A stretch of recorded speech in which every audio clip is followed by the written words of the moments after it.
When was the last time you rode the bus? A teenager named Joel is from the suburbs of Los Angeles. And unlike his buddies, his parents would not give him a lift anywhere. He had to arrange his own transportation. I guess that was their weird way of teaching him something. And so that usually meant he would take the bus to get places. But for Joel, the bus was for losers. No one takes the bus. One day, Joel's taking the bus. There's no one else on the bus. And the bus stops, and this old guy, slow as molasses, walks on. And this old guy pays the bus fare, 25 cents in nickels and pennies. 16, 18, 19. His entire life passes before his eyes. He will be as old as this guy before this bus ride is over. So the entire bus is empty, and this old guy, of course, picks the seat right next to Joel to sit down. The old guy is carrying grocery bags, and he pulls out an orange. He turns to Joel and says, "What do you think of it?" Joel says, "I think it's an orange." The old guy says, "I'm not from around here." Joel thinks, duh. He says, "I'm from Germany. Did you study the war in school?" Joel said, "Yes, I did." He said, "Did you learn about the place where I come from, Auschwitz?" Joel said, "Yes, I did." And he said, "When you learned about Auschwitz, did you learn that it is in black and white?" "Oh, you mean the pictures in the textbook are in black and white?" No. It's in black and white. The guards were black. The fence was black. The numbers on my arm, they're blue now, but originally they were black. The snow was white. The ash from the smokestacks turned it gray. The food was gray. They boiled potatoes until it was this gray soup. He said, "One day I was walking by the fence, picking up paper trash to keep me warm, and I looked under a piece of trash, and there it was. I couldn't believe my eyes. It was an orange.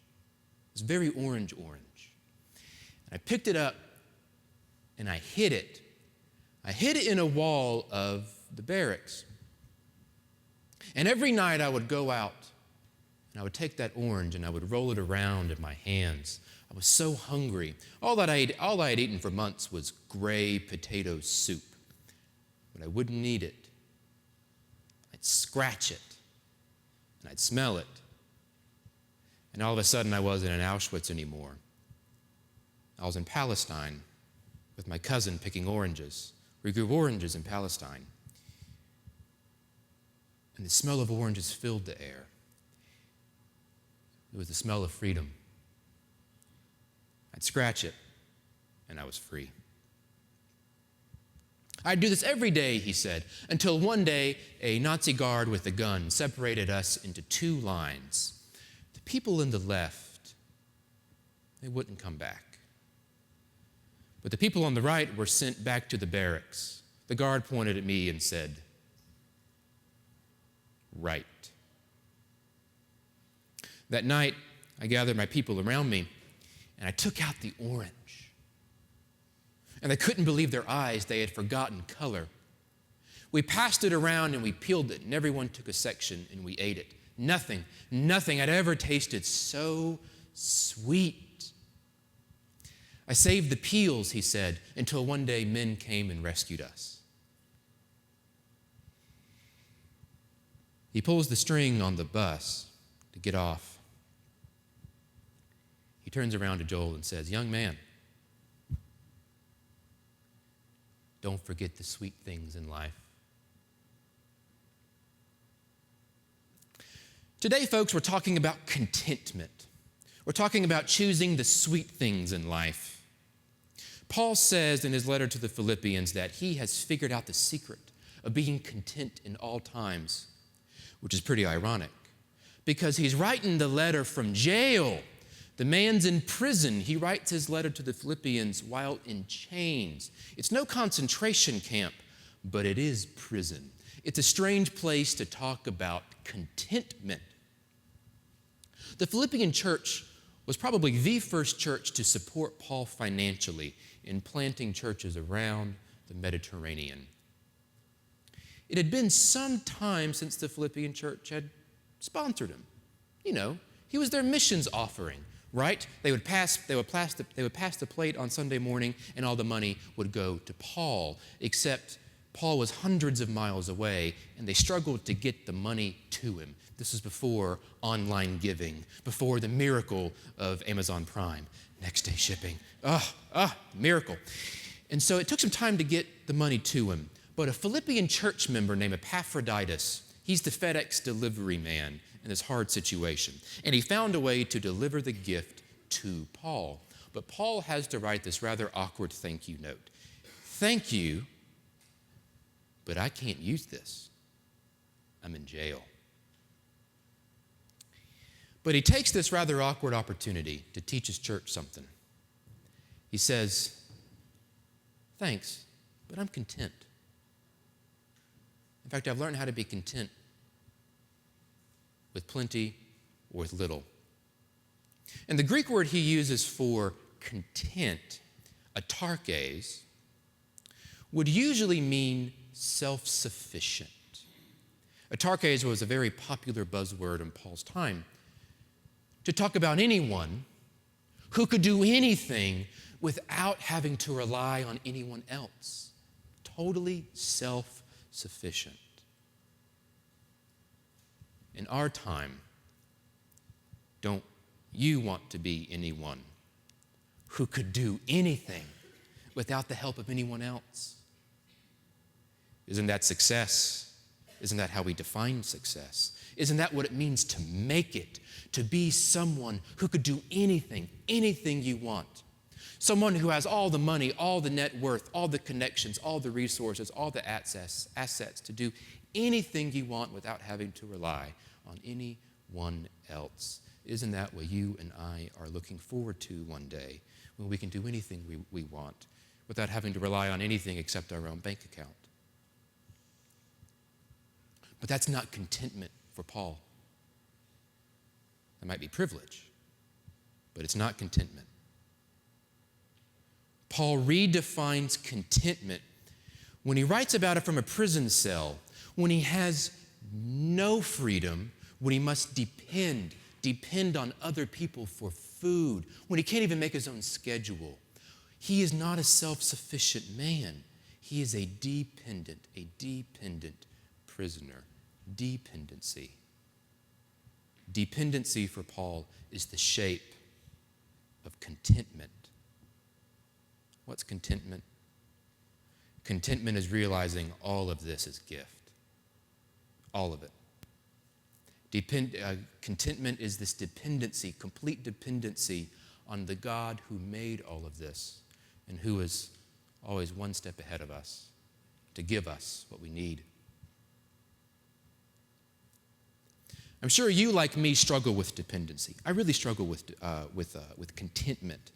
I think it's because I always want to do more, have more, be more than what I am now, as if now is somehow not enough. But it helps me to think about contentment in terms of what it is versus what it's not. So what's contentment? First, contentment is an external gift, not an internal product. We get this wrong. Contentment is not something that we make within ourselves, but it's something we receive from outside ourselves. Now, when we think about contentment, you may think of yoga or meditation or some Buddhist monk who's teaching you how to cleanse your mind, right? We look inside ourselves to fill this hole inside ourselves. We try to be our own enough. But the problem is we cannot run on ourselves. We can't power ourselves. The lights need electricity. Your car needs gas. Your muscles need food. We do not produce our own food. We have to get it from outside ourselves. And as Jesus likes to remind us, we do not live on bread alone. What are you living on? What are you living on? What outside of yourself are you living on? We're always looking for that thing to live on, whether it's the next smartphone, tablet, gadget, drink, food, person, whatever the price, I got to get that thing to live on. I think each and every single one of us is a puzzle. And we're born with a missing piece. And that piece is shaped exactly for God's love.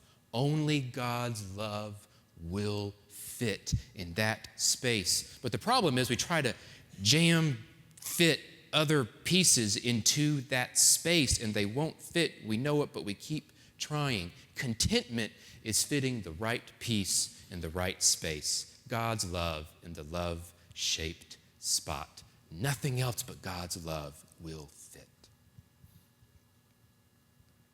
Last summer, in the summer of 2015, I volunteered as a counselor at a camp for teenage theology nerds, like I used to be not too long ago. And this camp was wonderful. We had lots of service days. One of those days, we spent volunteering at a group home for children with special needs. It was hard work. One of the kids picked up a plastic toy and chucked it at one of my youth, hit her in the head. She was okay. We sat with these people and tried to make small talk with them, but they couldn't talk. I tried to play basketball with one boy, but he just ran away with the basketball. It's hard, awkward, uncomfortable work, I think because I needed to fix them. Weren't we there to fix them? Isn't that why you sent us here? Because they needed fixing? Well, the group home had a pool. They loved the pool. So I put on my swim trunks and dove in. One of the staff at the group home said, "Put him in. He loves the water." He was this teenage boy, and he was mute and paralyzed. And so we strapped him to this yellow floaty made especially for him. We gently lowered him down into the water. He was laying down and he was looking up. And I'll never forget the way the sun kind of shone in his eyes as he looked up to heaven, as if he was saying this silent prayer that I couldn't understand, but God sure could. His hand touched the water, and his lips couldn't smile, but his eyes smiled. And I remember thinking, this kid's got something I don't. His puzzle is complete. Mine's not. He knew God's love in a way I still don't. Is your puzzle complete? Nothing but God's love will fit. Second, contentment comes from knowing what it means to be powerless, not powerful. Powerless, not powerful. I think Paul has a powerless experience sitting in prison. He looks back beforehand in his life to when he was this very powerful man. The man had it all. He had the power to do whatever he wanted to. But now he's lost it all. He's got nothing. Man has nothing. And sitting there in chains, it's as if he's lost nothing. Contentment is that kind of before and after shot of your life. You were one way, and then you go through something. And what you thought was so important and valuable back then, all of a sudden, right now, doesn't mean a thing. Think of a time when you have been brought low, when you were powerless, when you experienced powerlessness, I'll bet the things you thought really were important aren't so valuable now. It gives you perspective. Also, last summer, I went on a Zoe trip with St. Luke's members to Guatemala. We visited this group of orphans, this orphan working group, and they gave us this tea. Folks, this tea was amazing. And so I asked the orphans, how can I get this tea? I got to get my hands on this tea. Where can I find it in America? And they brought me a 2-inch little packet of this tea. They wanted me to have it. It's black pico tea. If you know anything about tea, you can get this tea at any grocery store in America for pennies. Nothing. And they were so happy to give me this tea. It still sits in my office at church. And this tea, which would have cost me pennies, to them, orphans, was treasure. Perspective. I get this all the time at Gethsemane, where I usually am on Sunday mornings. About every Sunday at Gethsemane, we have around 50 or so refugees from the countries around the Democratic Republic of the Congo. They're your brothers and sisters in Christ, members of this church, and they grace our hallways. Well, this summer for Vacation Bible School here at St. Luke's, we sent about a dozen refugee teenagers to come volunteer here at the Westheimer campus. And they came back to Gethsemane, and they said, we have never seen a place this big and this beautiful. Well, that week I was in a meeting with some staff, and I had joined in the grumbling about how long construction's been taking here at this very big, beautiful church. We've gotten so used to it, haven't we? You see, the refugees at Gethsemane, children, teenagers, adults, they are for me now and always my before and after shot. And finally, the third way we can understand contentment, folks. Contentment is an active thing. It's not a passive thing. Contentment is something you choose. Contentment doesn't happen to you. You choose it. Folks, you're going to walk through those doors this morning, and you're going to go out into a week where I can't even begin to imagine what kind of chaos the world is going to hurl at you. Some unknown villain may run a shopping cart into your car. The cashier at the grocery store may give you the wrong change. Who knows what's going to happen to you? But it is up to you to interpret it. You have the power of interpretation. You get to be the storyteller of contentment in your life. You have that power. Don't let anyone else have that power. Own that power. Choose contentment. Choose the sweet things in life. A few weeks ago, I had the great honor of presiding at a memorial service for a young man named Matthew. Matthew was 47 years old, passed away from leukemia. Matthew was a big kid.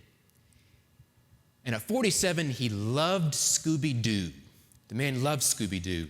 And while he was in the hospital for chemo, he'd bring his stuffed animal Scooby-Doo.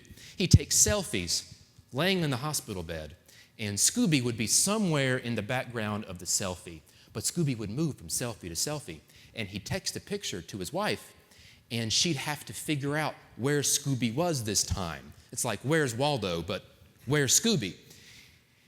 And I had the great honor of telling his family, you know, Matthew didn't lose to cancer. He beat cancer. He beat it by how he lived. He didn't give cancer the pleasure of dictating how he would meet his end. He chose that. That's choosing contentment. That's the power of choosing contentment. One of my seminary professors, Dr. Bowler, she was diagnosed with stage 4 liver cancer about a year ago. And she's already outlived her diagnosis. Dr. Bowler is smart, young, funny, Canadian. What's not to love? She, if anyone can beat cancer, she can. Well, a few weeks ago, she wrote a blog post about her most recent CT scan. The day before, she had gone hiking with a girlfriend up in the Blue Ridge Mountains of North Carolina. They spent all day hiking this mountain. They had forgotten sunglasses and water, which made the uphill climb feel the more uphill. Well, they got to the top and they had expected a view, a picturesque vista of rolling hills and pine trees for miles and miles. They got to the top and there was no view. Just rocks and trees, like the millions of rocks and trees they passed by on the way to the top. Well, she was sitting in her hospital gown, sitting on the bed of the CT machine. She laid down and she looked up. And she saw there in the ceiling what she chose not to see the day before. There was a different panel in the ceiling. It was a glass panel. And on it was painted this picturesque vista of pine trees and rolling hills for miles. And the picture, the sun, she said, was shining through. What Paul is saying, what Paul is really saying in Philippians 4 is that the sun really is shining through. Contentment is there, but it's for you to choose. Don't look down. You got to look up.